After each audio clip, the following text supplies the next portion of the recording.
नमो भगवते वासुदेवाय. सार्थ सुबोध ज्ञानेश्वरी. लेखन व वाचन सौ मनीषा भास्कर अभ्यंकर, महाराष्ट्र, मिरज 416410. अध्याय 12वा. भक्ती योग. भगवंतांचं उत्तर. अव्यक्तोपासकांच्या बाबतचं मत. भाग 5वा. ओव्या आहेत 46 आणि 47. भगवंतांनी अव्यक्तोपासक ज्या अव्यक्ताची उपासना करतात ते अव्यक्त कसं आहे व ती उपासना फलद्रूप होण्यासाठी त्याच्याकडे कोणत्या 3 गुणांची आवश्यकता आहे ते सांगितलं. 4थ्या श्लोकावर ज्ञानदेवाने 14 ओव्यांची टीका लिहिलेली आहे. त्यातील संनियम्येंद्रिय ग्रामम या पदावर त्यांनी अष्टांग योगाची प्रक्रिया दुर्गयुद्धाच्या रूपकात प्रस्तुत केलेली आहे. पै वैराग्य महापावके, जाळोनी विषयांची कटके, अधपली तवके इंद्रिये धरिली. ज्यांनी वैराग्यरूपी मोठ्या अग्नीने विषयांची सैन्य जाळून त्या योगाने होरपळलेली इंद्रिये धैर्याने आवरून धरली. मग संयमाची धाटी सुनी मुरडली उफराटी, इंद्रिये कोंडली कपाटी हृदयाची या. मग इंद्रियास निग्रहाच्या पाशात घालून उलटे फिरवले म्हणजे अंतर्मुख केले व अशा तऱ्हेने त्यास हृदयाच्या कपाटात कोंडले. अव्यक्तोपासकाला अव्यक्ताची उपासना करण्यास इंद्रिय संयम आवश्यक असतो ते भगवंतांनी संयमेंद्रिय ग्रामम या पदात सांगितलेलं आहे. त्याचं वर्णन करताना ज्ञानदेवानी योगदुर्गाचं रूपक केलेलं आहे. तै आपुलेनीची बळे अंगविले जिही, अव्यक्त अक्षर व अनिर्देश अशी वस्तू ते स्वबळाने स्वाधीन करून घेतात. वस्तू स्वरूपच बनतात. त्यासाठी ते कसे प्रयत्न करतात तर प्रथम इंद्रियांचा संयम करणे ही या मार्गातली पहिली पायरी आहे.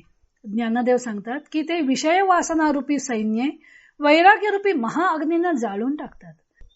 हा योगदुर्ग सर करून घेण्यात पहिला अडथळा असतो तो इंद्रियांचाच असतो. इंद्रिय बहिर्मुख असतात. विषय सुख प्राप्त करण्यासाठी त्यांचा प्रयत्न असतो. ती अंतर्मुख केल्याशिवाय योग साधनेला सुरुवातच करता येत नाही. पंचविध ज्ञानेंद्रियांनी जाणून मिळवण्यासारखे विषयही असंख्य असतात. मनात उठणारे नानाविध संकल्प इंद्रियांना विषयाभिमुख करत असतात.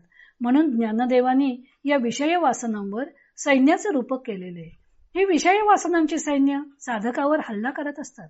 त्यांचा तो हल्ला परतवून लावणे महाकर्म कठीण असतं. त्यासाठी आवश्यकता असते ती प्रखर वैराग्याची. प्रखर वैराग्याने ते विषय वासनांवर काबू करू पाहतात.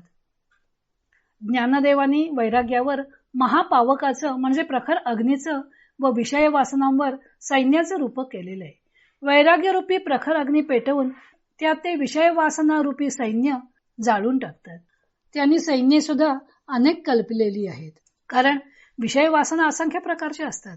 शत्रूवर विजय मिळवण्यासाठी राजा तुकडी तुकडीने सैन्य पाठवून शत्रूला नामोहरम करत असतो. तसेच विषय वासना सुद्धा साधकाला नामोहरम करण्याचा प्रयत्न करत असतात. प्रखर वैराग्य असेल तरच साधक ते विषय वासनांबरोबरचं युद्ध जिंकू शकतो. तो ते विषय वासनांचे सैन्य प्रखर वैराग्यानं जाळूनच टाकतो. वस्तू जाळून टाकली की तिची नामोनिशाणी राहत नाही. तसे विषय वासनांपासून नुसता दूर राहून चालत नाही. कारण विषयांच्या संपर्कात येताच त्या पुन्हा साधकाला घेरतातच. त्यामुळे त्यांना जाळून टाकणेच इष्ट ठरतं.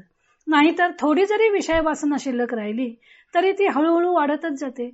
त्यासाठी प्रखर वैराग्याचीच आवश्यकता असते. विषय वासना जाळायला लागल्या की त्यांना आधारभूत असणारी इंद्रिय सुद्धा होरपळतात. तवक म्हणजे जोर. त्यांचा विषयातून सुख मिळवण्याचा जो जोर असतो तो कमी होतो. मग त्यांना आवरून धरणे थोडं सोपं होतं. अग्नीला पावक असं म्हणतात. पावकचा दुसरा अर्थ आहे पावन करणारा, पवित्र करणारा, शुद्ध करणारा. सोने अग्नी टाकले की त्यातील अशुद्धी जळून जाऊन ते शुद्ध स्वरूपात होते. तसे वैराग्यरूपी अग्नी विषय वासनारूपी अफाट सैन्य पावन करतो, शुद्ध करतो. विषय वासना एकदम सुटत नाहीत. त्यामुळे वाईट विषय वासना ज्या उद्भवतात त्या वैराग्याच्या जोरावर आवरून धराव्या लागतात. त्यासाठी इंद्रियांना हळूहळू वळण लावावं लागतं. अशुद्ध विषय वासना जळून गेल्या की राहतात त्या शुद्ध विषय वासना. त्या शुद्ध विषय वासनेच्या सहाय्यानं योगदुर्ग जिंकणं थोडं सोपं असतं.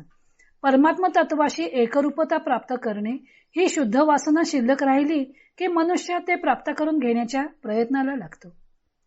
विषयांना थारा देणाऱ्या इंद्रियांचं दमन केल्यावर साधक त्यांना उफराटे वळवतो, म्हणजे इंद्रियांना विषयांकडे जाऊ देत नाही. स्वभावतः बहिर्मुख असणारी इंद्रिये साधक अंतर्मुख करतो. त्यासाठी त्यांना संयमाच्या पाशात अडकवतो व त्यांना हृदयात कोंडून घालतो, म्हणजे तो इंद्रिये आत्मनिष्ठ करतो.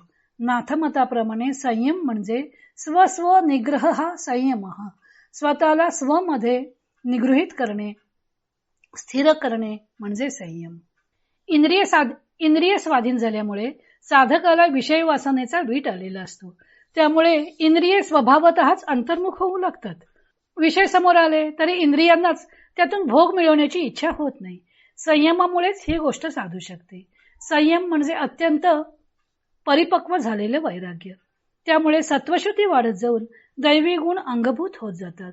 त्यासाठी वैराग्याचा, संयमाचा अभ्यास आवश्यक आहे. अभ्यासाने एखादी गोष्ट साध्य झाली की तो मनुष्याचा सहज स्वभाव बनतो.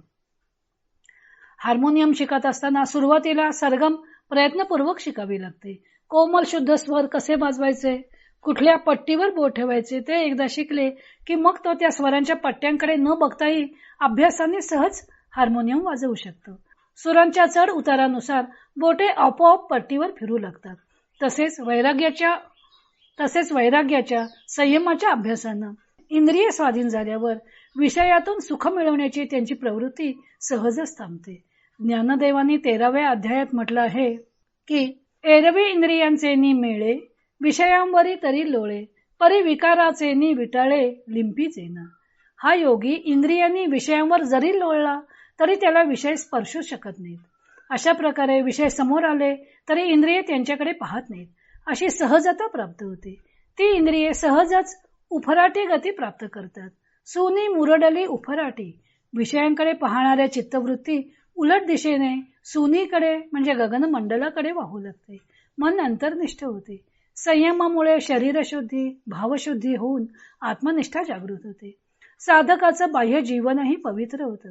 चित्त प्रक्षोभ क्षीण होतो. रागद्वेष निमतात व मन प्रसन्न निर्मळ बनतं. विषयांचा विसरू पडे, इंद्रियांची कसमस मोडे, मनाची घडी घडे हृदया माझी, असं ज्ञानदेवांनी म्हटलं होतं. इंद्रिये आतल्या आतच आनंदात झुलत असतात. त्या आनंदासाठी त्यांना विषयांचा आलंबन आवश्यक राहत नाही. अशी इंद्रिये जणू हृदयात कोंडली जातात. या पुढील भाग आपण उद्या पाहू.